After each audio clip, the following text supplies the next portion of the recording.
এই মালতী, নিচে যা, বরযাত্রী সব না খেয়ে বসে আছে। ওরা খাবে না। কেন? লুচি রাবড়িতে বেড়ালে মুখ দিয়েছে, ওরা খাবে না। তা কলা পাতাগুলো কে দেবে? প্রসন্নকে বলো।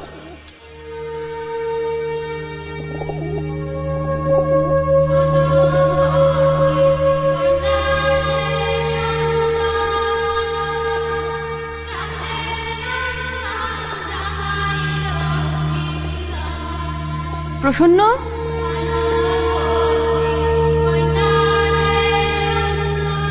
তাড়াতাড়ি করে কলা পাতাগুলো দাও। প্রসন্ন, নিচে ওরা বসে আছে। এই কলা গাছ তো দেওয়া যাবে না দিদি। কেন? ভেলা তৈরি হবে যে, সাপে কাটা মরা তো, কলার ভেলায় ভাসিয়ে দিতে হবে।